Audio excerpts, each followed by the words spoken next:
Welcome back to MMA Unhinged, and joining us today is Clayton Pye, the Bear. Clayton, how are you, and how are you feeling as you're preparing for your upcoming fight? I'm good. Feeling really good. My weight's good. I've been ready for months and months and months because I keep getting fights falling through. So I've uh, I've been ready for a while now, and just excited that I've got a fight I'm looking forward to. Yeah, how was that? I know a couple of weeks ago I was gonna ask about that, but I was gonna ask about that later. But you got to eat some pizza, so how was that? Yeah, that was good. I mean, I wasn't even gonna go. To be honest with you, I was just same reason. Like I'm staying ready just in Mhm. case something pops up, right? But then the promoters at Thick Boy, they're like, okay, well if you come, do the pizza eating competition. I guess I'm a big draw for the pizza eating competition. People like to watch me muck. So, uh, anyways, they're like, if you come for that, then we'll announce the fight with Cesar after. And I'm like, okay, game on. I'm gonna slap that guy with a piece of pizza. I wasn't even gonna try to win because I don't want to choke or anything. Last time he beat me, I choked right at the start, and I was like, I don't want to go out like this. This is embarrassing. So yeah, I had won that competition twice in a row. The first time I just went on the whim. The second time I went and I was like, I'm king shit. Like I'm gonna crush everybody, and I did. And then Caesar came in, and he's good at it. The second time, last time I faced him, it was insane. Actually, he could be a professional eater for sure. Um, uh, but yeah, so they did a screw job on us. The one guy came in and he cheated. He had one pizza and a slice in his box, and then so nobody won. So I was like, okay, at least Caesar didn't beat me, right? So got up, slapped the guy that won with a piece of pizza, and then I turned around and I was like, Caesar, you're gonna get some too. And then I slapped him with a piece of pizza, and then things got heated, and we announced the fight. So Yeah, no, that's awesome. So before we get started, I just want to thank you for taking the time to come on here and talk about everything and just taking the time to come on here. yeah, of course. Sorry, audio's a little screwed up here. I don't know why. I can. There we go. So yeah, how's your how's fight camp going so far? I mean, like I said, it's been a long one because I just have been staying ready, preparing for different guys. The last few guys I was getting ready for are pretty similar um, game plans that I have for Caesar, um, and just getting the hands coming along, getting my jujitsu knowledge a little bit higher. Obviously, I have the wrestling background, which is like anti jujitsu, so. Uh, I'm trying to open up that dimension, the jujitsu dimension, a little bit more every time I train, and open up the hands a little bit more every time I train. I think this will be a good fight to showcase how far my striking's come. Hmm. I think that it's gotten better every single fight. Like my first fight, I fought a guy who was a very, very good kickboxer, and I just wrestled him the whole time. And then the second guy was also a very good striker, and I made him wrestle me. So uh, I'm feeling pretty well rounded. I feel top of my game, no injuries right now, so ready to go. Oh, that's good. That's excellent to hear. And I want to talk about Niagara top team for a little bit. And you got lots of vets there that are there to mentor you and who've just been in it. They've been in the game for a long time. They've won and they've lost. And is there anyone in particular that's helped you in your early pro career? Um, well, I mean, it'd be uh, it'd be tough to single out just one person in that room. Like you said, there's so Hmm. vets and we got a lot of people around like welterweight, middleweight divisions that are key training partners for me. Um, yeah, I think every single time I'm at the gym, whether it's Aaron Jeffrey or Mike Malott or uh, even some of the amateurs that have a more experience with striking than me. My buddy Colin, he gives me good tips here and there. Uh, Obviously, Prickett brought me into the whole realm, and he's been Mhm. in melding my wrestling into my MMA, as is D Marks, as is Jelly, as is everybody there really is. I I when you ask me that question, I just get overwhelmed because there's so many people in the room. No Like worries. I'm I never used to kick, and I kick now. I was like, I'm just gonna be like Khabib and punch and then get in and take them down, and then that's it. But now I feel confident with my kicks, and just like little tweaks every week, right? So uh, yeah, everybody, everybody at Top Team, everybody's good, and then I do my part to help them too, right? I have a very high wrestling pedigree, so I think that everybody's eager to help me because I you know scratch my back, scratch yours, kind of thing, right? Yeah. Yeah. And let's jump right to the beginning here. So sorry. Let's jump right to the beginning here. So you're doing wrestling, and at what point did you look at it and say, "I'm gonna go and get into MMA"? Well, when COVID hit, I was you know trying to go. I was doing my Olympic run, so I had gone to the Pan Am qualifier, and I actually got sick, and like we didn't know really at that time. That was like March 2020. COVID hadn't really even dropped its first album in Canada yet, so we didn't really know what was going on. But I'm pretty sure like I had COVID. I lost to some guys that I probably shouldn't have, that I beat later on in the year at international tournaments. So like those guys went to the Olympics, but a few months before the Olympics, I teched them, right. So um, it's a sport where like it's really predicated on that 4 year cycle. It's like you go to the Olympics, that's what you're training for 4 years straight. Mhm. Just not a lot of money in it. It's hard to take a gamble, like, and that's all I could really think about was like, what if I get sick again? Like I had it was right there. Like, what if I get sick, or what if I, break my leg or something right before the tournament that you have to show up to. And so, that's the kind of like a anxious thing you have to live with for 4 years, right? So, Mhm. and being broke. So, uh, the other side of the coin is I've always wanted to do MMA. That's the reason I started wrestling, was because I wanted to do MMA. In high school, there was no MMA gyms around where I was, so I started wrestling because that was the closest thing to fighting that I could do. So made a good wrestling career out of it. Went wrestled internationally and did made the national team. Was more satisfied with my wrestling career than I ever imagined I would be. So I, beat guys who went to the Olympics. I, did did all that stuff, and it's like, do I really need to go to the Olympics? Like, I've been to these international tournaments, I've been to Pan Am's, I got my medals, and Mhm. I have this calling in me to go punch people in the face. So I I I decided to make the switch.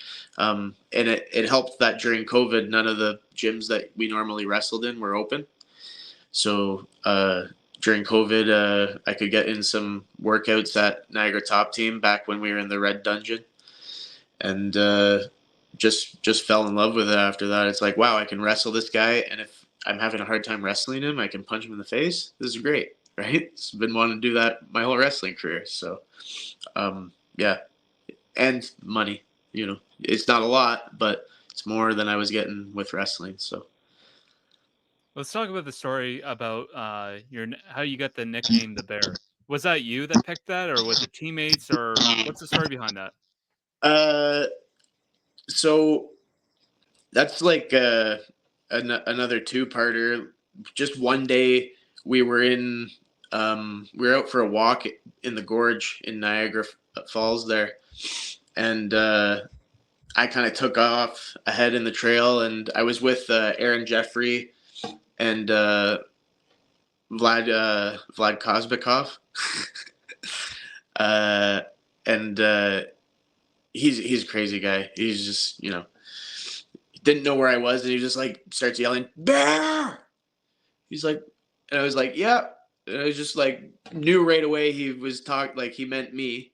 He's like bear, and I was like, oh yeah, what's up? And he's like, we're just gonna call you that from now on. It's just bear now. So then it just kind of stuck from there, and I think the reason it stuck was because my stature, not just like because it was a silly thing he yelled in the woods and I responded. It's like I kind of walk funny like a bear would on its hind legs. I wrestle and like maul people when I'm fighting. So it kind of made sense. I've had a plethora of nicknames that haven't stuck, but this one seemed to stay. So Well, I like it. I like kind of the idea. It's the Bear taking on the Hulk, yeah, and so I think we shall see who's gonna be the bigger, badder man here. yeah, yeah. Now, yeah, so let's talk about Cesar Bonilla. Obviously, you had some history doing the pizza thing. I know it was kind of a fun, friendly competition, but now you're going to be fighting him. What's your opinion about the guy and just his recent bouts that he's had?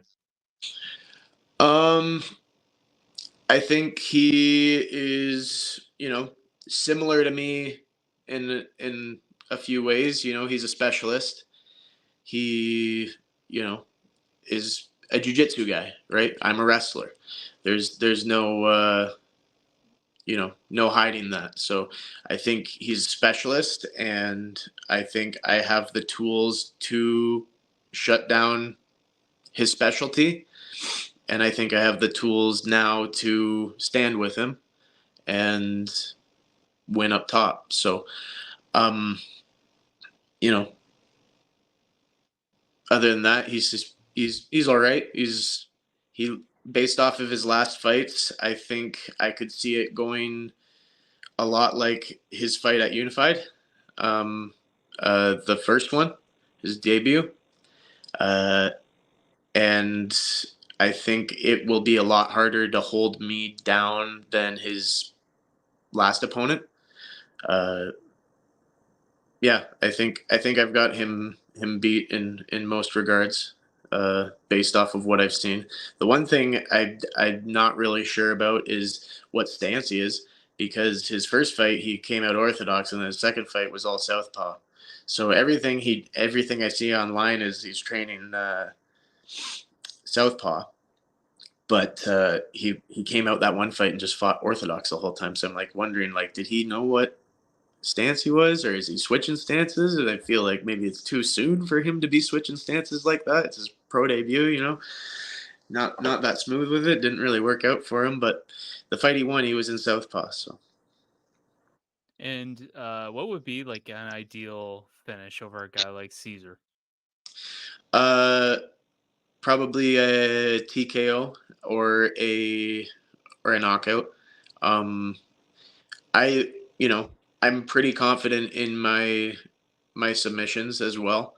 So if I can get on his back, I think I can hold him down and wear him down to a point where that belt goes out the window, and he's just trying to survive, and then put a submission on him. So um, uh,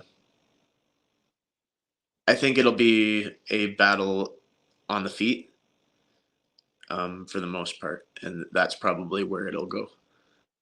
Yeah, and I know it's sometimes typically what happens is a lot of guys are both strengths are on the ground. It tends to be a stand up fight. So is that more what you're kind of expecting? Yeah, I mean that's kind of what I'm planning for. I know he likes to strike, so I'll let him. And if I eat a couple punches, I eat a couple punches. I know I can go to my wrestling bag if I need to, and I know that I can get takedowns very easily. I'm like, I do them when I'm tired. I do them when I'm got energy. I do them. That's my thing. I'm a wrestler. Jiu-jitsu guys don't work takedowns as much, and I think that's a big flaw of the sport is that if you can't get a good takedown, you can't advance yourself to good top control right away, right? Like Hmm. I can solidify a takedown and get on top in the control I want to have, right? So it's not going to be like one of these things where, he falls down. If he falls down, I'm not going to fall for that. I'll keep it standing. Like if he tries to pull guard on me or something, I'll kick him in the legs until he gets back up. I'm going to the ground on my terms and my terms only. Yeah, like you got to keep it smart for sure. Now, like Caesar, you both have been kind of plagued with canceled bouts and between 2023 and 2024. So, how excited are you to get back in and just be able to know that you got a fight on the horizon?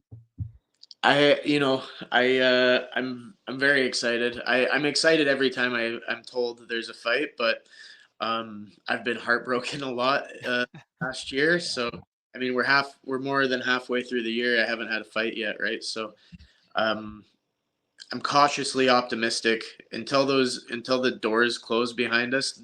There's no guarantee. Hmm. So cautiously optimistic, I would say. Excited, but I'm keeping it reeled in so I don't get heartbroken again. For sure. And is pizza on the menu for after the fight? Always, always. That'll be on after weigh-ins. That'll be at weigh-ins. This isn't a hard weight cut for me. Oh no. Do you think you can make 155? That'd be pushing it. I've played with the idea of it.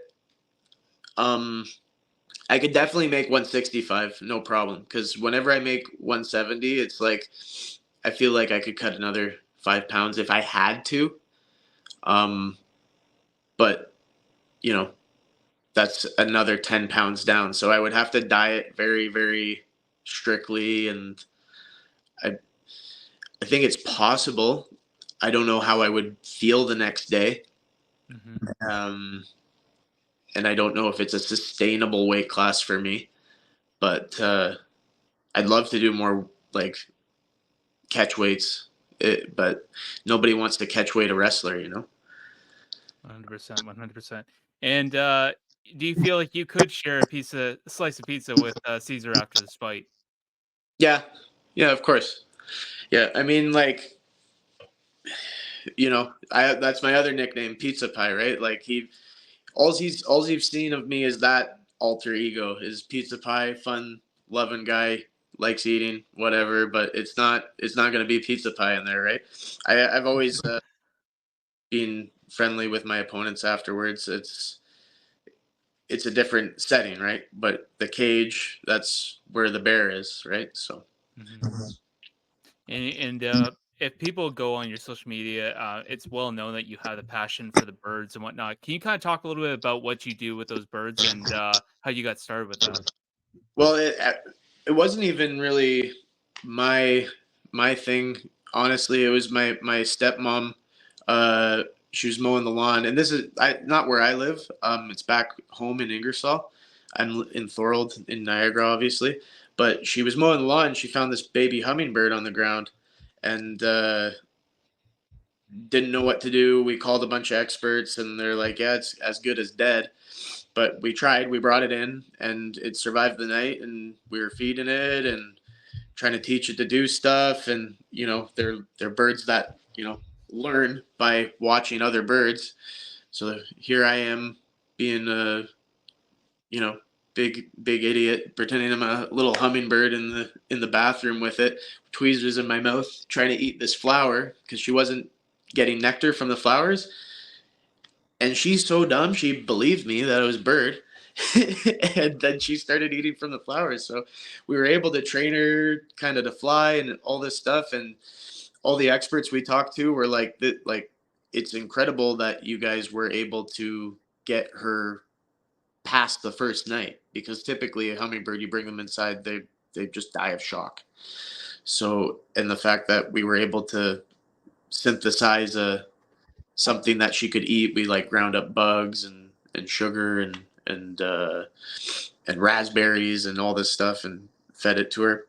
But it was just the one bird. I'm not like a crazy Okay. bird man or anything. So, but the hummingbird, her name was Emerald. We just let her go. She was like completely rehabilitated. We raised her from a baby just up to an adult hummingbird, and the goal was always to get her ready for August migration to Mexico. So we did that. It was really sad to watch her fly away, but she was ready to go and excited, and that's where she belongs, right? Not in our bathroom. So Excellent, Clayton. Well, I'm gonna. I know you got a fight to prepare for. I don't want to take much more of your time, so the floor is yours. If is there anything you want to leave off with? yeah, just big shout out to all my sponsors: Boreal Fitness, JC Patissier, Pizza Jerry's. Obviously, the pizza's a big one for this fight. And then Polino, and formerly Polino, now known as Next Niagara Health. And then last thing I just want to do is like a little shout out to Hannah Taylor. She's wrestling in the Olympics. I think Thursday. So make sure you tune in and watch her. She's a Brock Badger, former teammate of mine, and her and another former teammate of mine are there getting her ready to wrestle. So uh, big shout out to Hannah Taylor. Excited for that, and that's pretty much it for me. Well, excellent, Clayton. It's a pleasure having you on here for the first time, and just good luck at BTC 25 against Cesar Bonilla. Thank you. Have a good one. You too.